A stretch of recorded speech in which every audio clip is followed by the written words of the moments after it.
Hello everyone, Kalam batch ಇಕನಾಮಿಕ್ಸ್ನ 2ನೇ video ಇದು.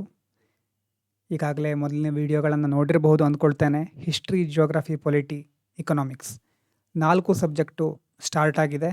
ನಿಮಗೆ ಸಾಧ್ಯವಾದದ್ದನ್ನು ನೋಡಿ ಅಭಿಪ್ರಾಯವನ್ನು ತಿಳಿಸಬಹುದು. ವಿಡಿಯೋ ಲೈಕ್ ಮಾಡಿ, ಕಮೆಂಟ್ ಮಾಡಿ, ನಿಮಗೆ ಅನಿಸಿದ್ದನ್ನು ಹೇಳಿ. ಇಕನಾಮಿಕ್ಸ್ನ ಅಥವಾ ಇಕನಾಮಿ ಡಿಫರೆನ್ಸ್ ಏನು ಅಂತ ಮುಂದೆ ನೋಡೋಣ. ಸಾಮಾನ್ಯವಾಗಿ ಇಕನಾಮಿಕ್ಸ್ ಅಂತ ನಾವು ಹೇಳ್ತಾ ಹೋಗೋಣ. ಮುಂದೆ ಮೇನ್ಸ್ನಲ್ಲಿ ಇಕನಾಮಿ ಶಬ್ದವನ್ನು ಬಳಸ್ತೇವೆ. ಆ ಡಿಫ್ರೆನ್ಸ್ ಬಗ್ಗೆ ಈಗ ತಲೆ ಕೆಡಿಸ್ಕೊಳ್ಳೋದು ಬೇಡ. ಇವತ್ತು ಬಹಳ ಬೇಸಿಕ್ ಆದಂತಹ ಕೆಲವು ವಿಷಯಗಳು.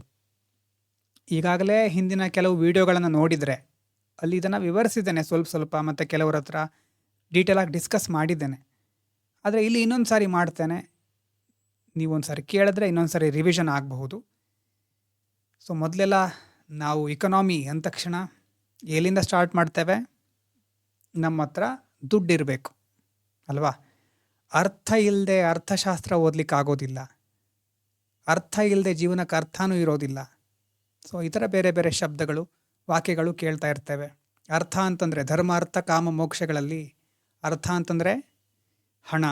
ಬರೀ ಅದು ಮಾತ್ರ ಅಲ್ಲ, ಬೇರೆ ಬೇರೆ ಅರ್ಥನೂ ಅರ್ಥಕ್ಕಿದೆ. ಈಗ ನೋಡೋಣ. ನಿಮ್ಮ ಹತ್ರ ಒಂದು 100 ರೂಪಾಯಿ ನೋಟ್ ಇದೆ ಅಂತ ಇಟ್ಕೊಳ್ಳಿ. ನೀವು ಕಲ್ಪನೆ ಮಾಡ್ಕೊಳ್ಳೋದಾದರೆ 1000 ರೂಪಾಯಿನೇ ಇಟ್ಕೋಬಹುದು ಅಲ್ವಾ? ಕಲ್ಪನೆಗೆ 100 ಯಾಕೆ? ಲಕ್ಷನೇ ಇಟ್ಕೋತೇನೆ ಅಂತಂದ್ರೆ ಲಕ್ಷ. ಸೊ ಎಷ್ಟು ಬೇಕಾದರೂ ಕಲ್ಪನೆ ಮಾಡ್ಕೊಳ್ಳಿ. ಇಲ್ಲಿ ನಾನು 100 ರೂಪಾಯಿದ ಎಕ್ಸಾಂಪಲ್ ಕೊಡ್ತಾ ಇದ್ದೇನೆ. ಕಲ್ಪನೆ ಮಾಡೋದ್ರಿಂದ ಕಲ್ಪನೆ ಬರುತ್ತೆ, ದುಡ್ಡು ಬರೋದಿಲ್ಲ, ಅದು ಸೂಚನೆ. ಸೊ 100 ರೂಪಾಯಿ ನೋಟ್ ಇದೆ ಅಂತ ಇಟ್ಕೊಳ್ಳೋಣ. ಕಣ್ಣು ಮುಂದ್ಗಡೆ 3 ಆಸೆ ಸಾಕು ಸದ್ಯಕ್ಕೆ. ಒಂದು, ಒಳ್ಳೆ ಪುಸ್ತಕ ತೆಗೆದುಕೊಳ್ಬೇಕು. ಇನ್ನೊಂದು, ಸ್ನೇಹಿತರ ಜೊತೆ ಕಾಫಿ ಕುಡಿಬೇಕು. ಮತ್ತು ಸ್ವಲ್ಪ ಹಣವನ್ನು ಉಳಿಸ್ಬೇಕು. 100 ರೂಪಾಯಿಂದ 3 ಮಾಡಲಿಕ್ಕೆ ಆಗೋದಿಲ್ಲ. ಬೆಸ್ಟ್ ಆಪ್ಷನ್ ಯಾವುದು ಅಂತ ಚೂಸ್ ಮಾಡಬೇಕಾಗತ್ತೆ. ನಮಗೆ ಎಷ್ಟು ಸಮಸ್ಯೆ ಆಗುತ್ತೆ ಅಲ್ವಾ? ಇನ್ನು ದೇಶದ ಲೆವೆಲಲ್ಲಿ, ದೇಶದ ಆರ್ಥಿಕತೆಗೆ ಅದು ಎಷ್ಟು ಆಪ್ಷನ್ಗಳಿರಬಹುದು, ಅದು ಎಷ್ಟು ಚಿಂತನೆ ಮಾಡಬೇಕಾಗಬಹುದು. ನಮ್ಮ ವೈಯಕ್ತಿಕ ಜೀವನದಲ್ಲಿ ಇಂತಹ ಘಟನೆಗಳು ಹೇಗೆ ಬರುತ್ತೋ, ಇಡೀ ದೇಶದ ಆರ್ಥಿಕತೆಯಲ್ಲೂ ಈ ರೀತಿಯ ವಿಷಯಗಳನ್ನು ನಾವು ನೋಡ್ತಾ ಹೋಗ್ತೇವೆ. ಒಂದು ದೇಶದ ಆಸೆ, ಅಗತ್ಯತೆಗಳು ಅಪರಿಮಿತ ಆಗಿರುತ್ತೆ, ಅನ್ಲಿಮಿಟೆಡ್ ಆಗಿರುತ್ತೆ. ಆದರೆ ಅದನ್ನು ಈಡೇರಿಸಲಿಕ್ಕೆ ಬೇಕಾಗುವಂತಹ ದುಡ್ಡು, ಭೂಮಿ, ಶ್ರಮ ಎಲ್ಲ ಸೀಮಿತ ಆಗಿರುತ್ತೆ. ಸೊ ಈ ಸೀಮಿತ ಸಂಪನ್ಮೂಲಗಳನ್ನು, ಲಿಮಿಟೆಡ್ ರಿಸೋರ್ಸನ್ನು ಹೇಗೆ ಚೆನ್ನಾಗಿ ಸರಿಯಾದ ರೀತಿಯಲ್ಲಿ ಬಳಸಬೇಕು ಅಂತ ತಿಳಿಸ್ಕೊಡೋದೇ ಅರ್ಥಶಾಸ್ತ್ರ, ಇಕನಾಮಿಕ್ಸ್. ಅರ್ಥಶಾಸ್ತ್ರ ಅಂದ ತಕ್ಷಣ ಅಂಕಿ ಅಂಶಗಳು, ಸ್ಟ್ಯಾಟಿಸ್ಟಿಕ್ಸು, ಡೇಟಾ ಅಷ್ಟು ಮಾತ್ರ ಅಲ್ಲ. ಅಂಥದ್ದನ್ನು ಕಂಠಪಾಠ ಮಾಡ್ಕೊಂಡು ಕೂತ್ಕೊಳ್ತೀನಿ ಅನ್ನೋದು ಈ ಎಕ್ಸಾಮಿಗೆ ಸರಿಯಾದ ಒಂದು ಅಪ್ರೋಚ್ ಸಹ ಅಲ್ಲ. ನೀವು ಒಳ್ಳೆ ಉತ್ತಮ ಅಧಿಕಾರಿ ಆಗಬೇಕು ಅಂತಂದರೆ ಕಾನ್ಸೆಪ್ಚುಯಲ್ ಕ್ಲಾರಿಟಿ ಬಹಳ ಮುಖ್ಯ ಅಲ್ವಾ? ರಾಟ್ ಲರ್ನಿಂಗ್ ಬೇರೆ, ಕಾನ್ಸೆಪ್ಚುಯಲ್ ಕ್ಲಾರಿಟಿ ಬೇರೆ. ರಾಟ್ ಲರ್ನಿಂಗ್ ಅಂತಂದರೆ ನ್ಯೂಸ್ ಪೇಪರಲ್ಲಿ ಬರುತ್ತೆ, ಬೆಲೆ ಏರಿಕೆ ಆಗ್ತಾ ಇದೆ, ಈ ವಸ್ತುವಿನ ಬೆಲೆ ಇಷ್ಟು ಏರ್ತು, ಸ್ಟಾಕ್ ಮಾರ್ಕೆಟ್ನಲ್ಲಿ ಇಂತಿಷ್ಟು ಪಾಯಿಂಟ್ ಕುಸಿತ ಆಯಿತು. ಸೊ ಇದೆಲ್ಲ ಏನು? ಅಲ್ಲಿ ಬರುವಂತಹ ಮಾಹಿತಿ, ಅದನ್ನು ಡೈರೆಕ್ಟಾಗಿ ಬೈ ಹಾರ್ಟ್ ಮಾಡ್ತಾ ಇರೋದು ರಾಟ್ ಲರ್ನಿಂಗ್, ನೆನ್ಪಿಟ್ಕೊಳ್ತಾ ಹೋಗೋದು. ಆದರೆ ಕಾನ್ಸೆಪ್ಚುಯಲ್ ಕ್ಲಾರಿಟಿ ಅಂತಂದರೆ ಯಾಕೆ ಬೆಲೆ ಏರ್ತಾ ಇದೆ? ಜನರ ಹತ್ರ ದುಡ್ಡು ಹೆಚ್ಚಾಗೋಯ್ತಾ? ಅಥವಾ ಮಾರುಕಟ್ಟೆಯಲ್ಲಿ ಪೂರೈಕೆ ಏನಾದರೂ ಕಡಿಮೆ ಆಯಿತಾ ಅಲ್ವಾ? ಕಾರಣ ಏನು, ಲಾಜಿಕ್ ಏನು, ಅರ್ಥ ಮಾಡ್ಕೊಳ್ಳೋದು ಇಂಪಾರ್ಟೆಂಟ್. ಸೊ ರೂಟ್ ವರ್ಡನ್ನು ಅರ್ಥ ಮಾಡಿಕೊಂಡ್ರೆ ತುಂಬ ಟೈಮ್ ನೆನಪಿನಲ್ಲಿರುತ್ತೆ. ಇಲ್ಲ ಇದು ಬಾಹ್ಯಾರ್ಟ್ ಮಾಡಿ, ಅದು ಹೀಗೆ ಮಾಡಿ ಅಂತ ನಾನು ಹೇಳ್ಬೋದು.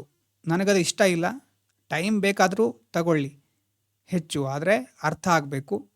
ನೀವು ಓದಬೇಕು. ನಾನಿಲ್ಲಿ ಹೇಳಿದ ತಕ್ಷಣ ಎಲ್ಲ ನೆನಪಿರುತ್ತೆ ಅಂತಲ್ಲ, ಒಂದು ಸಾರಿ ಓದಿ PDF-ಅನ್ನು. ಆಮೇಲೆ ಅರ್ಥಶಾಸ್ತ್ರ ಅಂತಂದ್ರೆ ಏನು? ಲಿಮಿಟೆಡ್ ರಿಸೋರ್ಸ್ ಇದೆ, ಅದನ್ನು ಎಫಿಷಿಯೆಂಟಾಗಿ ಸರಿಯಾದ ರೀತಿಯಲ್ಲಿ ಯೂಸ್ ಮಾಡಬೇಕು. ಆ ಮೂಲಕ ನಮ್ಮ ಆಸೆ, ಅಗತ್ಯತೆಗಳನ್ನು ಪೂರೈಸ್ಕೊಳ್ಬೇಕು. ಅದೇ ಅರ್ಥಶಾಸ್ತ್ರ. ಅರ್ಥಶಾಸ್ತ್ರವನ್ನು ಸೂಕ್ಷ್ಮ, ಇನ್ನೊಂದು ಸ್ಥೂಲ ಅಥವಾ ಸಮಗ್ರ ಅಂತಲೂ ಕರೀತಾರೆ. ಮೈಕ್ರೋ, ಮ್ಯಾಕ್ರೋ 2 ರೀತಿ ವಿಂಗಡಿಸ್ತಾರೆ. ಒಂದು ಉದಾಹರಣೆ ನೋಡಿ. ಈ ಕರ್ನಾಟಕದ ಒಬ್ಬ ರೈತನನ್ನು ಎಕ್ಸಾಂಪಲ್ ಆಗಿ ತಗೊಳ್ಳೋಣ. ತನ್ನ ತೋಟಕ್ಕೆ ಒಂದು ಸೌರಶಕ್ತಿಯ ಪಂಪ್ ಸೆಟ್, ಸೋಲಾರ್ ಪಂಪನ್ನು ಅಳವಡಿಸಲಿಕ್ಕೆ ಯೋಚನೆ ಮಾಡ್ತಾ ಇದ್ದಾನೆ. ಆವಾಗ ಅವನೇನು ಯೋಚನೆ ಮಾಡ್ತಾನೆ? ತನ್ನ ವೈಯಕ್ತಿಕ ಬಜೆಟ್, ನನಗೆ ಎಷ್ಟು ಖರ್ಚಾಗುತ್ತೆ, ಪಂಪ್ ಸೆಟ್ನ ಬೆಲೆ ಎಷ್ಟಿರಬಹುದು, ಇದನ್ನು ಇಲ್ಲಿ ನಾನು ಅಳವಡಿಸಿದರೆ ನನಗೆ ಎಷ್ಟು ಲಾಭ ಸಿಗಬಹುದು, ಸೊ ಈ ರೀತಿ ತನ್ನ ಖರ್ಚು ವೆಚ್ಚಗಳನ್ನು ಮಾತ್ರ ಆತ ಲೆಕ್ಕ ಹಾಕ್ತಾನೆ. ಇದು ಆ ರೈತನ ಬದುಕಿನ ವೈಯಕ್ತಿಕ ನಿರ್ಧಾರ, ಅವನ ಪರ್ಸ್ನಲ್ ಲೈಫ್ ಡಿಸಿಷನ್ ಇದು. ಸೊ ಪರ್ಸ್ನಲಿ ಈ ಥರ ಇಂಡಿವಿಜುವಲ್ ಪ್ರಾಬ್ಲಮ್ಗಳನ್ನು ನಾವು ಸಾಲ್ವ್ ಮಾಡೋದು ಯಾವುದರ ಮೂಲಕ? ಇಕನಾಮಿಕ್ಸಲ್ಲಿ ಮೈಕ್ರೋ ಇಕನಾಮಿಕ್ಸ್ ಅಂದರೆ ಸೂಕ್ಷ್ಮ ಅರ್ಥಶಾಸ್ತ್ರದ ಮೂಲಕ. ಅಂದರೆ ಒಂದು ಸಮಸ್ಯೆಯನ್ನು ಮೈಕ್ರೋಸ್ಕೋಪ್ ಏನು ಮಾಡುತ್ತೆ? ಸಣ್ಣ ಸಣ್ಣ ಅಂಶಗಳನ್ನು ಕನ್ಸಿಡರ್ ಮಾಡುತ್ತೆ. ಸೊ ಮೈಕ್ರೋ ಅಂತಂದರೆ ಹಾಗೆ ಸಣ್ಣ ಸಣ್ಣ ಅಂಶಗಳನ್ನು, ಇಲ್ಲಿ ಒಬ್ಬ ವ್ಯಕ್ತಿ ಒಂದು ಸಣ್ಣ ವಿಭಾಗವನ್ನು ಕನ್ಸಿಡರ್ ಮಾಡಿದರೆ ಅದು ಸೂಕ್ಷ್ಮ ಅರ್ಥಶಾಸ್ತ್ರ. ರೈತನಿಗೆ ಹೇಗೆ ಸೋಲಾರ್ ಪಂಪ್ ಸೆಟ್ನ ಅವಶ್ಯಕತೆ ಇದೆಯೋ, ಈಗ ನೀವೇ ಒಂದು ವೇಳೆ ಮಿನಿಸ್ಟ್ರಿ ಆಫ್ ಫಿನಾನ್ಸ್ನಲ್ಲಿ ಹಿರಿಯ ಅಧಿಕಾರಿ ಆಗಿದ್ದೀರಿ ಅಂತ ಇಟ್ಕೊಳ್ಳೋಣ. ಆವಾಗ ಬರೀ ಒಬ್ಬ ರೈತನ ಬಗ್ಗೆ ಯೋಚಿಸ್ಲಿಕ್ಕಾಗೋದಿಲ್ಲ. ಇಡೀ ದೇಶದ ರೈತರಿಗೆ ನೀವು ಕುಸುಮ್ ಸೌರ ಶಕ್ತಿ ಪಂಪ್ ಸೆಟ್ ಕೊಡೋದು, ಆ ಯೋಜನೆಯ ಒಂದು ಪ್ಲ್ಯಾನಿಂಗನ್ನು ರೂಪಿಸಬೇಕು. ಯೋಜನೆ ಹೇಗೆ ತರೋದು ಅಂತ. ನಿಮ್ಮ ಒಂದು ಡಿಸಿಷನ್ನಿಂದ ದೇಶದ ಪರಿಸರದ ಮೇಲೆ ಪರಿಣಾಮ ಉಂಟಾಗುತ್ತೆ, ದೇಶದ ಬೊಕ್ಕಸಕ್ಕೆ ಎಷ್ಟು ವೆಚ್ಚ ಆಗುತ್ತೆ, ಮತ್ತು ಸೌರಶಕ್ತಿ ಪ್ಯಾನೆಲ್ ತಯಾರಿಸಬೇಕು ಅಂತಂದರೆ ಉದ್ಯೋಗ ಸೃಷ್ಟಿ ಆಗುತ್ತೆ. ಸೊ ನಿಮ್ಮ ಡಿಸಿಷನ್ ಇದೆಲ್ಲದರ ಮೇಲೆ ಪರಿಣಾಮ ಬೀರುತ್ತೆ. ಸೊ ಈ ರೀತಿ ನಾವು ಬರೀ ಒಬ್ಬ ವ್ಯಕ್ತಿ ಮಾತ್ರ ಸೀಮಿತ ಆಗದೆ ಇಡೀ ದೇಶದ ಒಟ್ಟಾರೆ ಹಿತದೃಷ್ಟಿಯಿಂದ ನಿರ್ಧಾರ ತೆಗೆದುಕೊಳ್ಳೋದು, ಅದನ್ನು ನಾವು ಯಾವುದರಡಿಯಲ್ಲಿ ಓದ್ತೇವೆ ಅಥವಾ ತಿಳ್ಕೊಳ್ತೇವೆ? ಸಮಗ್ರ ಅಥವಾ ಸ್ಥೂಲ ಅರ್ಥಶಾಸ್ತ್ರ. ಮೈಕ್ರೋ ಎಕನಾಮಿಕ್ಸಲ್ಲಿ ಮೈಕ್ರೋಸ್ಕೋಪ್ ಸೂಕ್ಷ್ಮವಾಗಿ ನೋಡ್ತಾ ಇರೋದು, ಮ್ಯಾಕ್ರೋದಲ್ಲಿ ಟೆಲಿಸ್ಕೋಪ್ ಥರ ದೊಡ್ಡ ಮಟ್ಟದಲ್ಲಿ ನೋಡೋದು. ಅರ್ಥ ಆಗ್ತಾ ಇದೆಯಾ? Micro macro. ಸೊ UPSCಲಿ ಮೈಕ್ರೋ ಎಕನಾಮಿಕ್ಸಿಂದ ಬರುವಂಥ ಕ್ವಶನ್ಗಳು ಕಡಿಮೆ, ಮ್ಯಾಕ್ರೋ ದೊಡ್ಡದು, ಸ್ಥೂಲ ಅರ್ಥಶಾಸ್ತ್ರದಿಂದ ಹೆಚ್ಚು ಕ್ವಶನ್ಗಳು ಬರುತ್ತೆ. ಯಾಕಂದರೆ ಮುಂದೆ ನೀವು ಹೋಗಿ ದೊಡ್ಡ ಮಟ್ಟದ ರಿಸೋರ್ಸ್ಗಳನ್ನು ಮ್ಯಾನೇಜ್ ಮಾಡಬೇಕಾಗತ್ತೆ. ರಾಜ್ಯ, ಜಿಲ್ಲೆ, ದೇಶದ ಹಿತದೃಷ್ಟಿಯಿಂದ ನಿರ್ಧಾರಗಳನ್ನು ನೀವು ತೆಗೆದುಕೊಳ್ಬೇಕಾಗತ್ತೆ. ಈಗ ಯಾವುದೇ ದೇಶ ಆದರೂ ತನ್ನ ಆರ್ಥಿಕತೆಯನ್ನು ಮುನ್ನಡೆಸಬೇಕಾದ್ರೆ 4 ಗುರಿಗಳಿರುತ್ತೆ. ಏನು ಆ 4 ಗುರಿಗಳು ಅಂತಂದರೆ, ಒಂದು ಗ್ರೋತ್, ದೇಶದ GDP ಜಾಸ್ತಿ ಆಗ್ತಾ ಇರಬೇಕು, ಒಟ್ಟು ಆಂತರಿಕ ಉತ್ಪನ್ನ ಜಾಸ್ತಿ ಆಗಬೇಕು. ಹಾಗೆ ಜಾಸ್ತಿ ಆದರೆ ಮಾತ್ರ, ಸರಕು ಸೇವೆಗಳ ಉತ್ಪಾದನೆ ಜಾಸ್ತಿ ಆದರೆ ಮಾತ್ರ ದೇಶ ಶ್ರೀಮಂತ ಆಗಲಿಕ್ಕೆ ಸಾಧ್ಯ. ಮೊದಲನೇದು ಹೈ ಗ್ರೋತ್, GDP ಜಾಸ್ತಿ ಆಗಬೇಕು. ಇನ್ನು ಸ್ಥಿರವಾದ ಬೆಲೆಗಳು ಅಂದರೆ ಇನ್ಫ್ಲೇಷನ್, ಬೆಲೆ ಹಣದುಬ್ಬರ ಅಂತ ಏನು ಕರಿತೇವೆ. ಮಾರುಕಟ್ಟೆಯಲ್ಲಿ ಇವತ್ತು ಈರುಳ್ಳಿಗೆ 20 ರೂಪಾಯಿ ಇರೋದು ನಾಳೆ 220 ರೂಪಾಯಿ ಸಡನ್ನಾಗಿ ಆಗಬಾರ್ದು. ಬೆಲೆಗಳು ಸಡನ್ನಾಗಿ ಏರಬಾರ್ದು, ನಿಯಂತ್ರಣದಲ್ಲಿರಬೇಕು. ಬೆಲೆ ಏರಲೇಬಾರ್ದು ಅಂತಲ್ಲ, ನೋಡ್ಕೊಳ್ಳಿ. ಸರ್ಕಾರಕ್ಕೆ 0% ಹಣದುಬ್ಬರನೂ ಬೇಕಾಗೋದಿಲ್ಲ ಅಥವಾ ಫುಲ್ ಹೈಪರ್ ಇನ್ಫ್ಲೇಷನ್ನು ಬೇಕಾಗೋದಿಲ್ಲ. ಮಿಡ್ಲಲ್ಲಿ ಒಂದು ಪಾಯಿಂಟ್ ಬರುತ್ತೆ, ಅದು ಸ್ಟೇಬಲ್ ಆಗಿರುತ್ತೆ.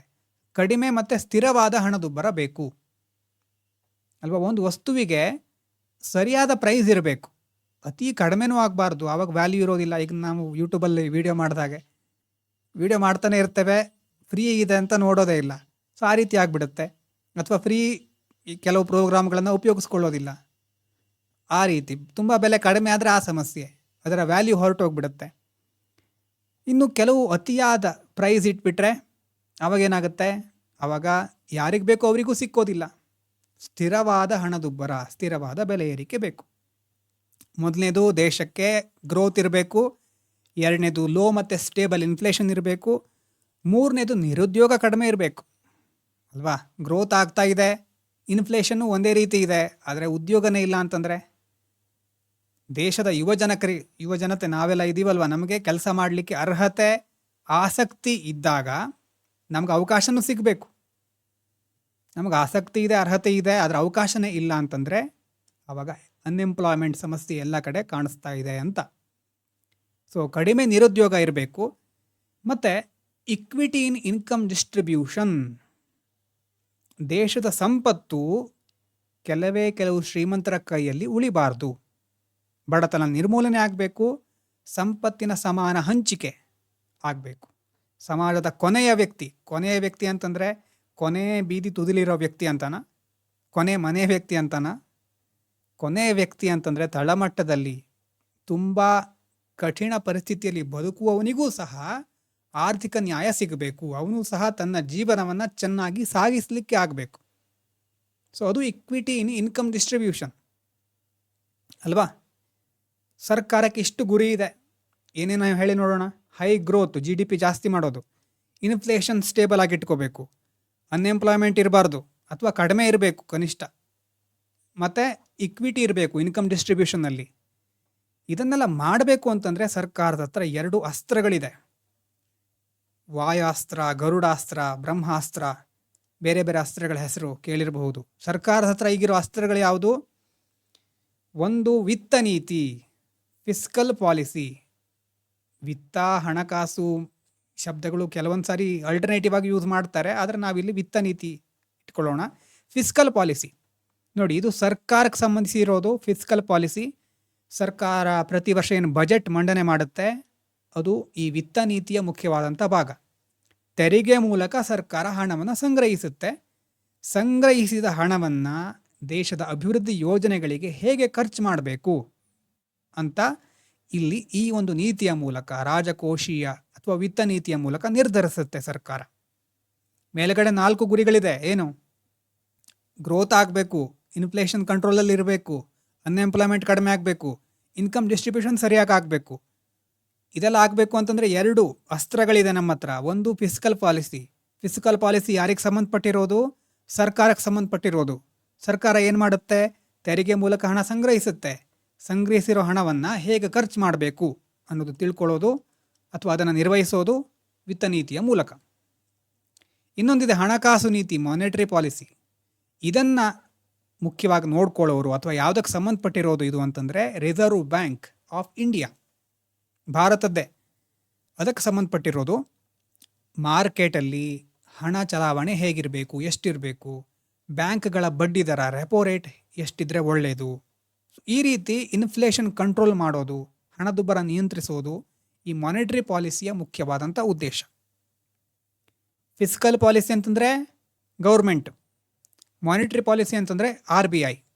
ಇಷ್ಟು ಗೊತ್ತಿರಬೇಕು ಯಾವಾಗಲೂ. ಹಾಗಾಗಿ ಇದು 2 ಪಾಲಿಸಿಗಳು ಸರ್ಕಾರದ ಅಥವಾ ಇಡೀ ದೇಶದ ಮುಂದಿರುವಂಥ 2 ಅಸ್ತ್ರಗಳು, fiscal policy and monetary policy. ಮತ್ತು ಅರ್ಥಶಾಸ್ತ್ರ ಓದಬೇಕಾದ್ರೆ ಮೊದಲೇ ಗ್ರಾಫು, ಮಾರ್ಕೆಟು ಕಾನ್ಸೆಪ್ಟ್ಗಳಿಗೆ ಕೈ ಹಾಕಿದ್ರೆ ಅದು ಬೋರ್ ಆಗಿಬಿಡುತ್ತೆ. ಅರ್ಥಶಾಸ್ತ್ರ ಅರ್ಥ ಆಗೋದಿಲ್ಲ, ಆಮೇಲೆ ಅನರ್ಥ ಆಗಿಬಿಡುತ್ತೆ. ಹಾಗಾಗಿ ನಾವೇನು ಮಾಡೋಣ? ಪವರ್ಟಿ, ಇನ್ಇಕ್ವಾಲಿಟಿ, ನಿರುದ್ಯೋಗ, ಈ ಥರ ಬೇರೆ ಬೇರೆ ವಿಷಯಗಳಿದೆ. ಅದನ್ನು ಒಂದೊಂದಾಗಿ ನೋಡ್ತಾ ಹೋಗೋಣ. ಮೊದಲು ನಾನು ಟ್ರೈ ಮಾಡಿದ್ದೆ, ಕೆಲವೊಂದು ಪವರ್ಟಿನ ಎಕ್ಸ್ಪ್ಲೇನ್ ಮಾಡಿದ್ದೆ. ಅದನ್ನು ನೋಡಿದವರಿದ್ದರೆ PDF ಓದಿ, ಏನಾದರೂ ಗೊತ್ತಾಗಿಲ್ಲ ಅಂತಂದರೆ ವಿಡಿಯೋ ನೋಡ್ಬೋದು. ನಾನು ಡೀಟೇಲಾಗಿ ಹೇಳ್ತಾ ಹೋಗ್ತೇನೆ, ಎಕ್ಸ್ಪ್ಲನೇಷನ್ ಜಾಸ್ತಿ ಕೊಡ್ತಾ ಹೋಗ್ತೇನೆ, ಸ್ವಲ್ಪ ವ್ಯಾಲ್ಯೂ ಎಡಿಷನ್ ಸಹ ಮಾಡಿದ್ದೇನೆ.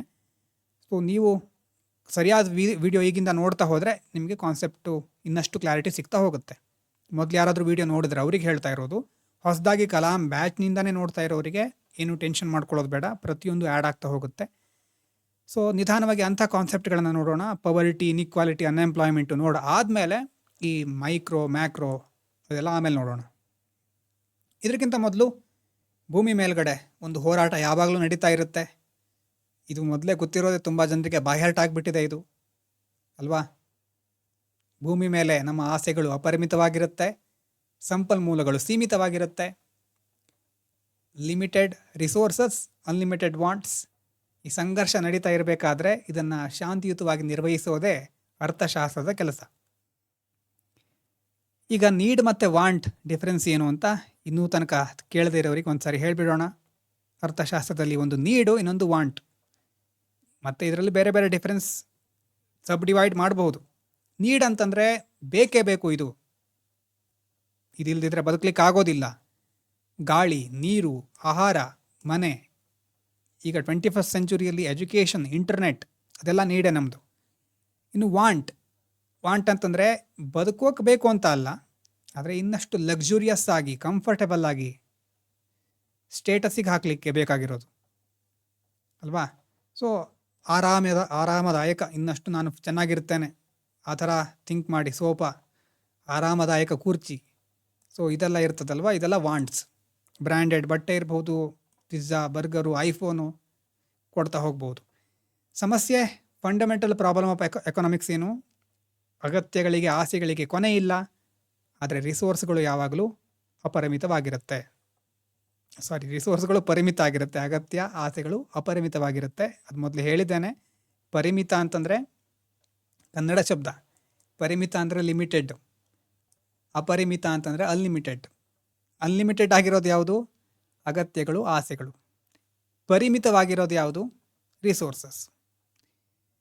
ಈಗ ಮನುಷ್ಯನಿಗೆ ಆಸೆ ಅಂತೂ ಇದೆ ಅಲ್ವಾ, ನಮಗದಂತೂ ಯಾವಾಗಲೂ ಇರುತ್ತೆ. ಆಸೆಗಳನ್ನು ಈಡೇರಿಸಬೇಕು ಅಂತಂದರೆ ಮಾರ್ಕೆಟ್ನಲ್ಲಿ ಸರಕು ಸೇವೆಗಳನ್ನು ಸೃಷ್ಟಿಸಬೇಕು. ನೀವು ಊಟ ಮಾಡಬೇಕು ಅಂತಂದರೆ ನಿಮಗೆ ಅನ್ನ, ಅಕ್ಕಿ ಅಥವಾ ಯಾವುದಾದ್ರೂ ಒಂದು ಪದಾರ್ಥಗಳು ಬೇಕೇ ಬೇಕು. ಸಡನ್ನಾಗಿ ನೀವು ಕಣ್ಣು ಮುಚ್ಕೊಂಡ ತಕ್ಷಣ ಮುಂದ್ಗಡೆ ಪ್ರತ್ಯಕ್ಷ ಆಗೋದಿಲ್ಲ ಅಲ್ವಾ.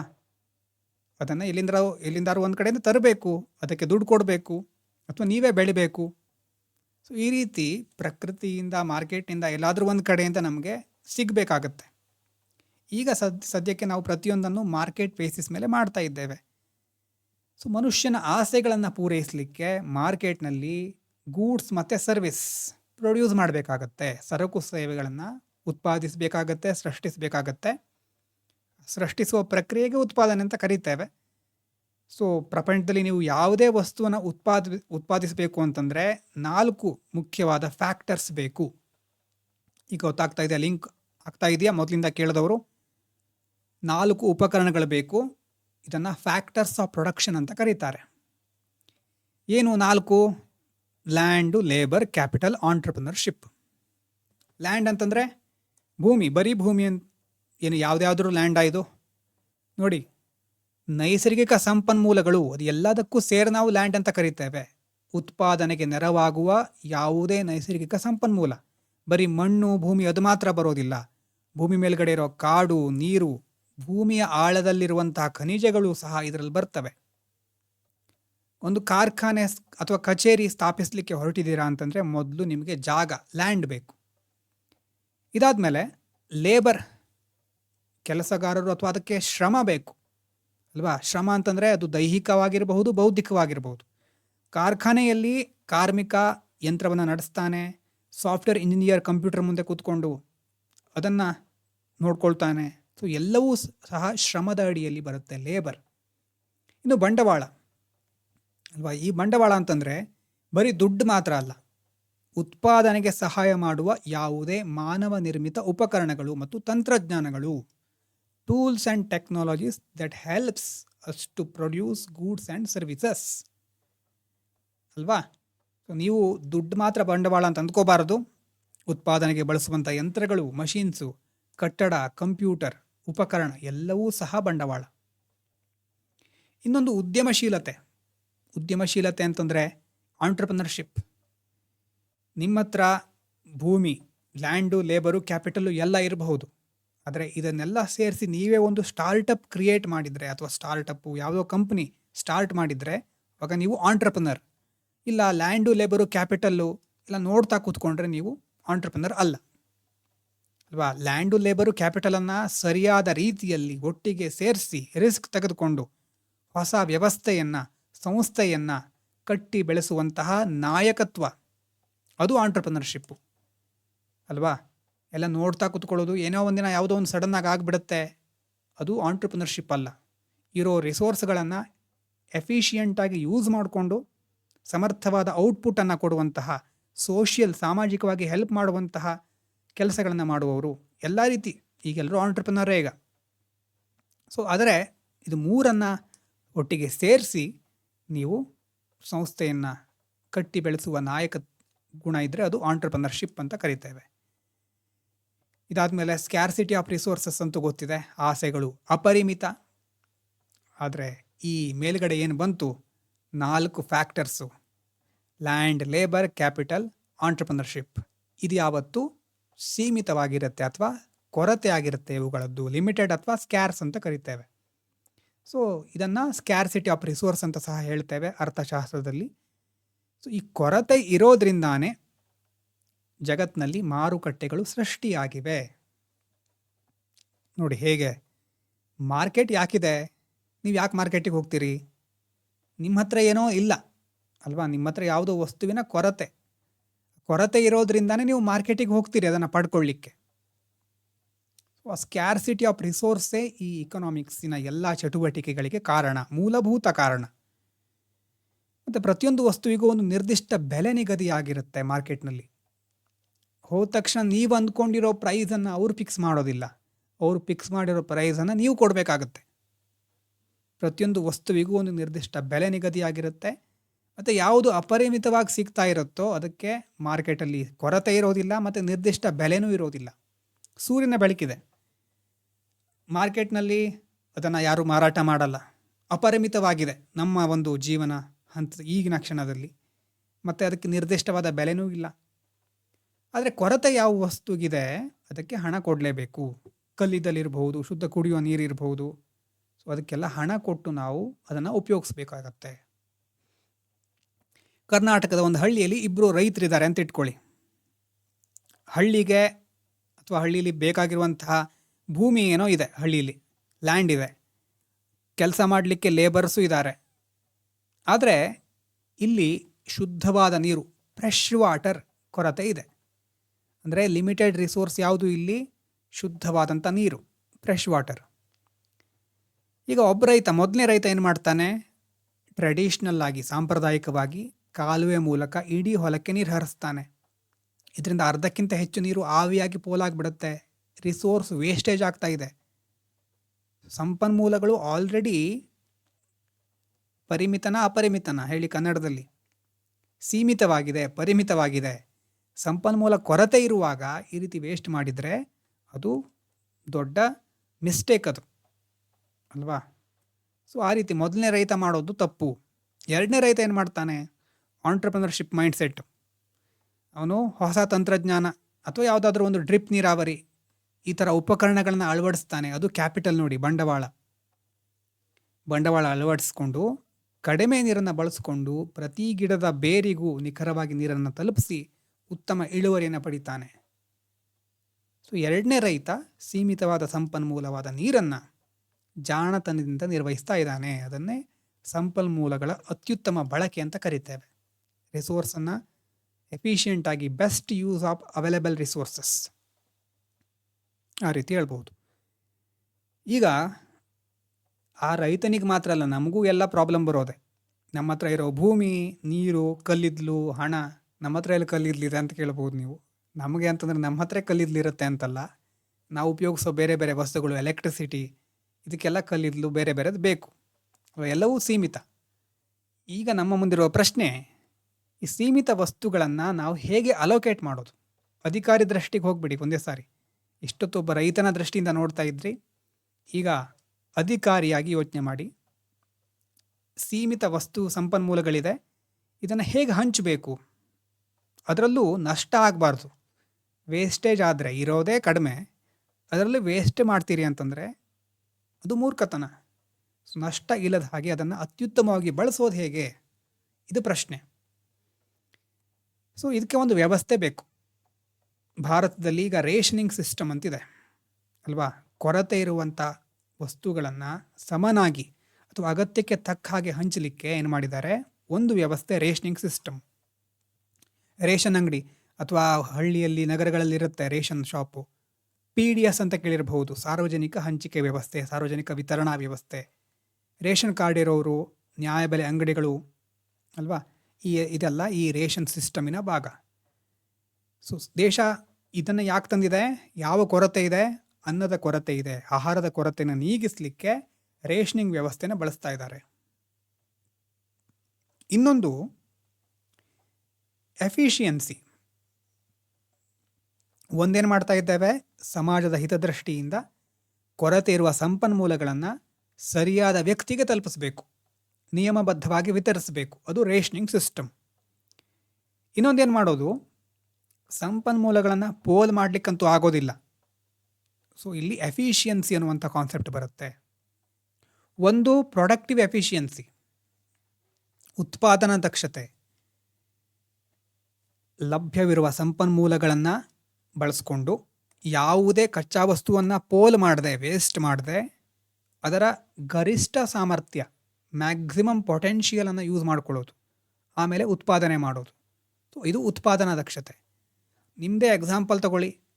ಓದಬೇಕು, ಒಂದು ನಿಮಿಷನೂ ರೀಲ್ಸ್ ನೋಡದೆ ವೇಸ್ಟ್ ಮಾಡದೆ ಪರಿಪೂರ್ಣ ಏಕಾಗ್ರತೆಯಿಂದ ಓದೋದು ನಿಮ್ಮ ಪ್ರೊಡಕ್ಟಿವ್ ಎಫಿಷಿಯನ್ಸಿಯನ್ನು ಹೆಚ್ಚಿಸ್ತಾ ಹೋಗುತ್ತೆ. ಅದು ಪ್ರೊಡಕ್ಟಿವ್ ಎಫಿಷಿಯನ್ಸಿ, ಉತ್ಪಾದನಾ ದಕ್ಷತೆ. ಇನ್ನೊಂದು ಹಂಚಿಕೆಯಲ್ಲಿ ಇರುವಂಥ ದಕ್ಷತೆ ಅಂದರೆ ಅಲೋಕೇಟಿವ್ ಎಫಿಷಿಯನ್ಸಿ.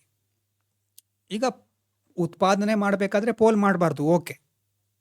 ಉತ್ಪಾದನೆ ಮಾಡಬೇಕಾದ್ರೆ ಯಾವುದನ್ನು ಪೋಲ್ ಮಾಡಬಾರ್ದು. ಆದರೆ ಉತ್ಪಾದನೆ ಮಾಡಿ ಆದಮೇಲೆ ಉತ್ಪಾದಿಸಿದ ವಸ್ತು ಅದು ಯಾರಿಗೆ ತಲುಪಬೇಕೋ, ಯಾವಾಗ ತಲುಪಬೇಕೋ, ಹೇಗೆ ತಲುಪಬೇಕೋ ಆ ರೀತಿಯೇ ತಲುಪಬೇಕು. ನೈಜ ಅಗತ್ಯಕ್ಕೆ ತಕ್ಕ ಹಾಗೆ ಸರಿಯಾದ ಜಾಗಕ್ಕೆ ತಲುಪಬೇಕು. ಪರೀಕ್ಷೆಗಿನ 10 ದಿವಸ ಇದೆ. ಯಾವ್ಯಾವುದೋ ಕಾನ್ಸೆಪ್ಟ್ ಏನೆಲ್ಲ ಬಂದಿರೋದು ಓದ್ಕೋತಾ ಕೂತ್ಕೊಳ್ಳೋದಲ್ಲ.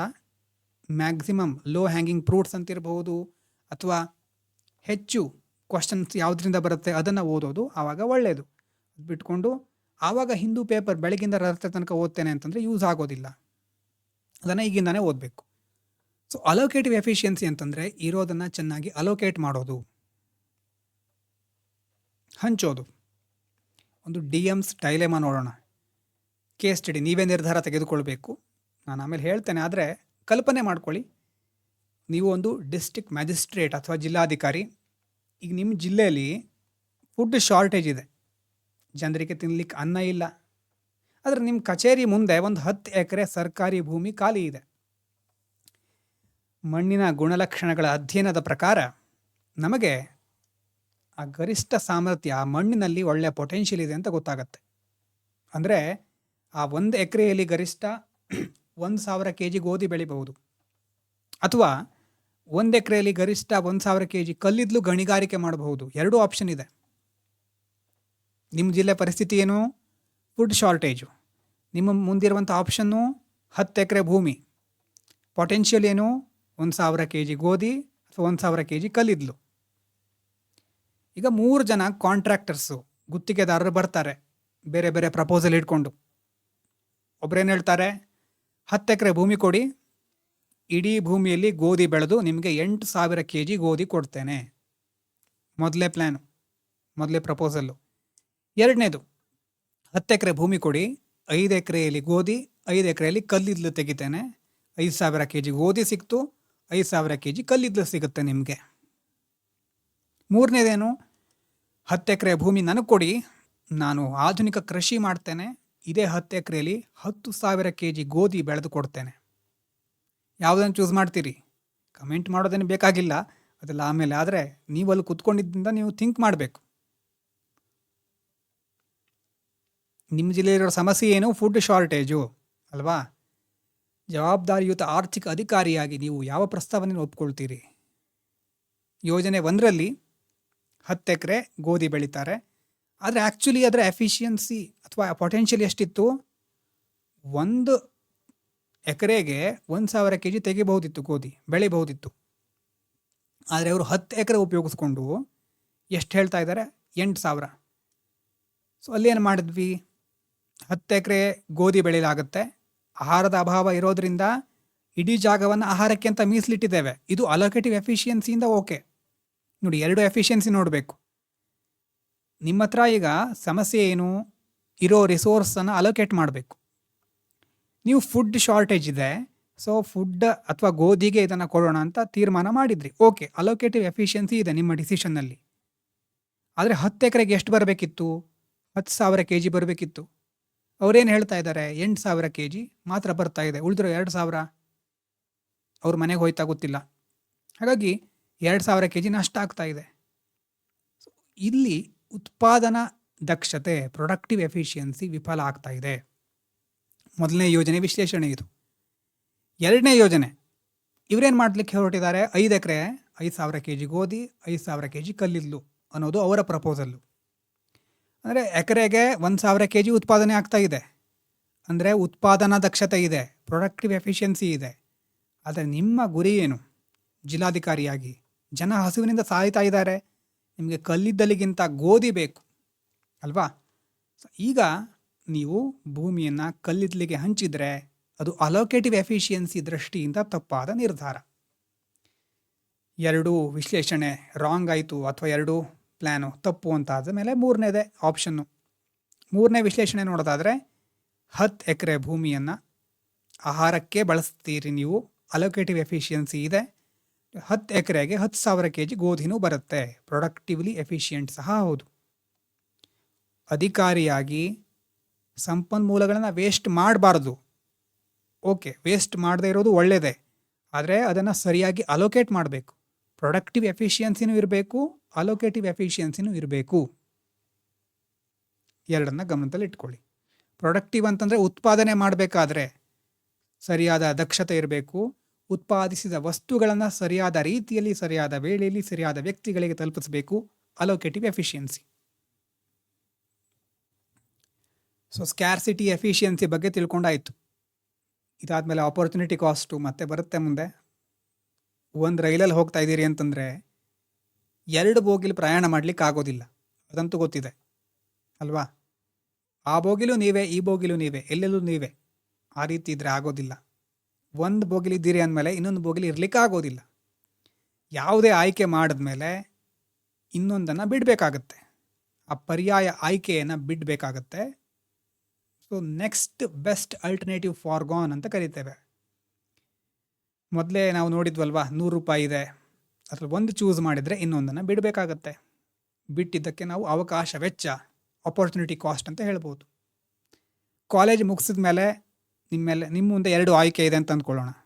ಆಯ್ಕೆ ಎ, ಒಂದು ಸಾಫ್ಟ್ವೇರ್ ಅಥವಾ ಬ್ಯಾಂಕಿಂಗ್ ಕೆಲಸಕ್ಕೆ ಹೋಗೋದು, 30,000 ರೂಪಾಯಿದು. ಅಥವಾ ಆಯ್ಕೆ ಬಿ ಏನು, ಫುಲ್ ಟೈಮ್ UPSC ಪ್ರಿಪೇರ್ ಮಾಡೋದು. ನೀವು ಬಿ ಆಯ್ಕೆ ಮಾಡಿದ್ದೀರಿ. ಬಿ ಚೂಸ್ ಮಾಡಿದ್ದೀರಿ ಅಂದಮೇಲೆ ಮುಂದಿನ ಒಂದು 20 ತಿಂಗಳುಗಳ ಕಾಲ ಕಠಿಣ ಅಭ್ಯಾಸ ಮಾಡಲಿಕ್ಕೆ ಹೊರಟಿದ್ದೀರಿ. ಹಾಗಾದರೆ ನಿಮ್ಮ ಈ ಒಂದು ಆಯ್ಕೆಯ ಆಪರ್ಚುನಿಟಿ ಕಾಸ್ಟ್ ಎಷ್ಟು? ಆ ಪ್ರತಿಯೊಂದು ಆಯ್ಕೆಗೂ ಒಂದು ಕಾಸ್ಟ್ ಇರುತ್ತೆ. ನೀವು ಕೆಲಸಕ್ಕೆ ಸೇರಿದರೆ ಪ್ರತಿ ತಿಂಗಳು 30,000 ರೂಪಾಯಿ ಗಳಿಸಬಹುದಿತ್ತು. 20 ತಿಂಗಳ ಒಂದು ಅವಧಿಯಲ್ಲಿ ಪ್ರತಿ ತಿಂಗಳು 30,000 ರೂಪಾಯಿ ನೀವು ಕಳ್ಕೊಳ್ತಾ ಇದ್ದೀರಿ. ಸೊ ಟೋಟಲ್ ಆಗಿ 6 ಲಕ್ಷ ರೂಪಾಯಿನ ನೀವು ಕಳ್ಕೊಂಡ್ರಿ. ಈ ಫೀಲ್ಡನ್ನು, UPSC ಫೀಲ್ಡನ್ನು ಚೂಸ್ ಮಾಡೋದ್ರಿಂದ ಅದು ಆಪರ್ಚುನಿಟಿ ಕಾಸ್ಟ್. ಅಂದರೆ ಇಲ್ಲಿ ಆಪರ್ಚುನಿಟಿ ಕಾಸ್ಟ್ ಅಂತಂದರೆ UPSC ಓದಬೇಕಾದ್ರೆ ಏನು ಕೋಚಿಂಗು, ಪುಸ್ತಕಕ್ಕೆ ನೀಡಿದ ಹಣ ಅಲ್ಲ. ಆ ಟೈಮ್ನಲ್ಲಿ ಇನ್ಯಾವುದೋ ಮಾಡಿದರೆ ಬರಬಹುದಿತ್ತಲ್ವ 6 ಲಕ್ಷ ರೂಪಾಯಿ, ಅಥವಾ ನಿಮ್ಮ ಅಮೂಲ್ಯವಾದಂಥ ಸಮಯ. ಸೊ ಅದು ಆಪರ್ಚುನಿಟಿ ಕಾಸ್ಟು. ಸೊ ಈ ಒಂದು ಕಾನ್ಸೆಪ್ಟೇ ನಮಗೆ ಇರುವಂಥ ರಿಸೋರ್ಸನ್ನು, ಟೈಮ್ ಇರಬಹುದು, ಸಂಪನ್ಮೂಲ ಯಾವುದೇ ಇರಬಹುದು, ಅದನ್ನು ಸರಿಯಾಗಿ ಉಪಯೋಗಿಸ್ಕೊಳ್ಬೇಕು ಅಂತ ಹೇಳ್ತಾ ಹೋಗುತ್ತೆ. ಈಗ ನೀವಿಲ್ಲಿ ಒಂದು ಕೆಲಸ ಮಾಡ್ತಾ ಇದ್ದೀರಿ ಅಂತಂದರೆ ಫೋಕಸ್ ಇಲ್ಲಿರಬೇಕು. ಅರ್ಧಮರ್ಧ ಇದು ಓದು ಮಾಡ್ತಾ ಹೋದರೆ ಎಲ್ಲ ಕಡೆನೂ ಕಾಸ್ಟೇ. 4 ದಿನ ಇದು ಓದೋದು, 5 ದಿನ ರೆಸ್ಟ್ ತಗೊಳ್ಳೋದು, ಈ ರೀತಿ ಮಾಡಿದರೆ ಕಾಸ್ಟ್ಲಿ ಆಗ್ತಾ ಹೋಗುತ್ತೆ. ಸೊ ಸೀರಿಯಸ್ ಆಗಿ ಬಳಸಬೇಕು ಪ್ರತಿಯೊಂದನ್ನು, ಅಥವಾ ಸರಿಯಾದ ರೀತಿಯಲ್ಲಿ ಬಳಸಬೇಕು. There is no free lunch in the world. ಯಾರೂ ಬಂದು ಆಮೇಲೆ ನಿಮಗೆ ಬಿಟ್ಟಿಯಾಗಿ ಊಟವನ್ನಂತೂ ಕೊಡೋದಿಲ್ಲ. So opportunity cost important. ಮತ್ತು ಅದರ ಜೊತೆ ಸಸ್ಟೈನೇಬಿಲಿಟಿ. ಬದುಕ್ತಾ ಇದ್ದೇವೆ, ಬದುಕೋಕ್ಕೋಸ್ಕರ ಲ್ಯಾಂಡು, ಲೇಬರು, ಕ್ಯಾಪಿಟಲ್ಲ ಬಳಸ್ತಾ ಇದ್ದೇವೆ.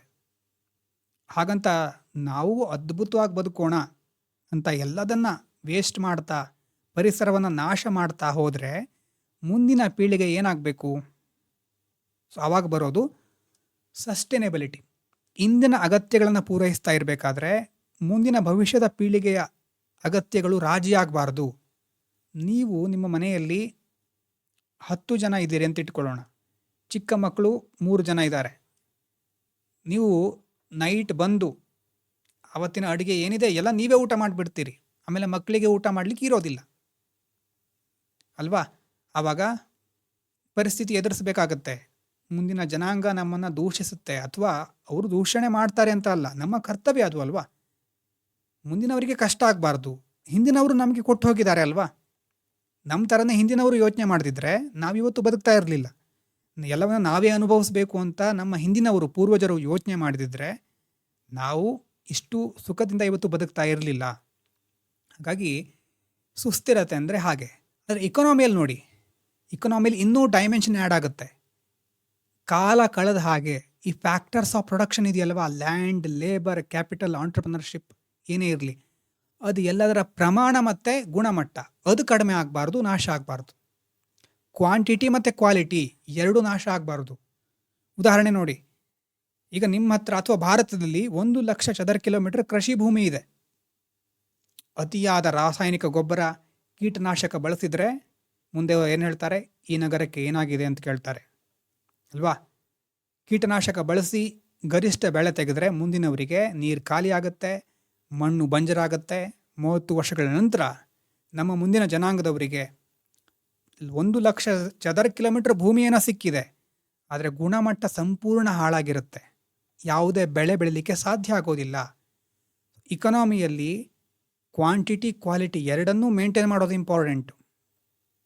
ಅದು ಸಸ್ಟೈನಬಿಲಿಟಿ. ಇನ್ನೊಂದು ಗ್ರೋತ್ ಮತ್ತು ಡೆವಲಪ್ಮೆಂಟ್. ಒಂದೇ ರೀತಿ ಅನಿಸುತ್ತೆ, ಮೊದಲು ಡಿಸ್ಕಸ್ ಮಾಡಿದ್ದೇವೆ ಡಿಫ್ರೆನ್ಸನ್ನು.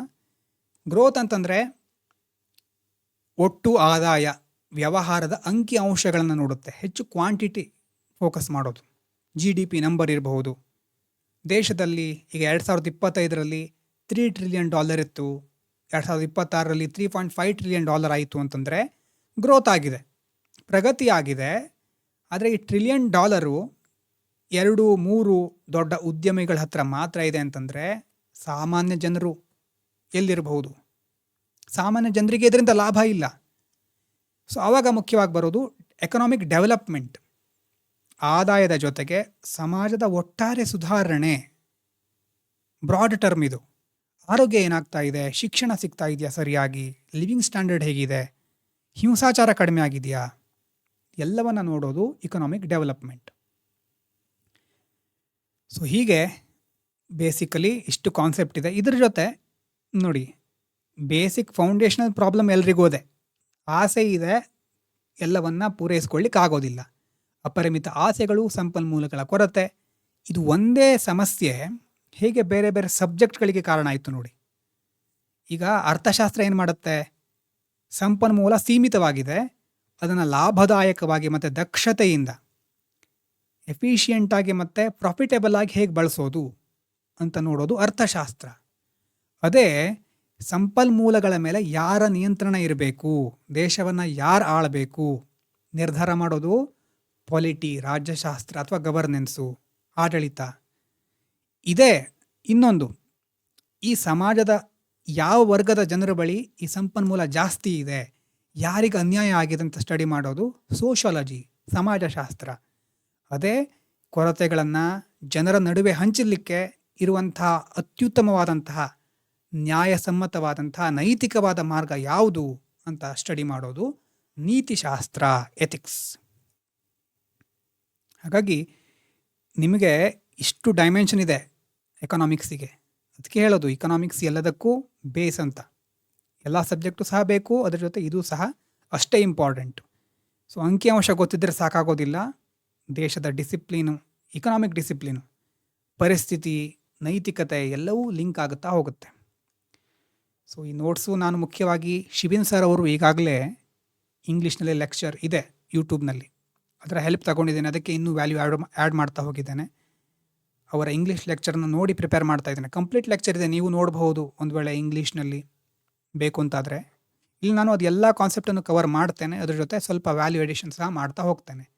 ಈ ನೋಟ್ಸ್ ಪ್ರಿಪೇರ್ ಮಾಡಲಿಕ್ಕೆ SMS.in ಮತ್ತು ಕರೆಂಟ್ ಟು ಕೋರ್ ಅವರು ಹೆಲ್ಪ್ ಮಾಡಿದ್ದಾರೆ, ಅವರಿಗೂ ಧನ್ಯವಾದ ಹೇಳ್ತಾ, ಮುಂದಿನ ದಿನಗಳಲ್ಲಿ ಇನ್ನಷ್ಟು ಕಾನ್ಸೆಪ್ಟ್ ಬರುತ್ತೆ ಎಕಾನಮಿಯಲ್ಲಿ. ಸರಿಯಾಗಿ ತಿಳ್ಕೊಳ್ಳಿ, PDF ಓದಿ, ಕ್ಲಾಸ್ ಕೇಳಿ, ಮತ್ತು ನಿಮ್ಮದೇ ಆದಂಥ ಓನ್ ಥಿಂಕಿಂಗ್ ಬರಬೇಕು. ಆ ರೀತಿ ಬಂದಾಗ ಒಳ್ಳೆಯದು ಅಂತ ಅರ್ಥ. ಸೊ E2 ಅಲ್ವಾ ಇದು, ಇಕನಾಮಿಕ್ಸ್ 2 ನೋಡಾದರೆ ಡನ್ ಅಂತ, E2 ಡನ್ ಅಂತ ಕೆಳಗಡೆ ಕಮೆಂಟ್ ಮಾಡಿ. Thank you so much.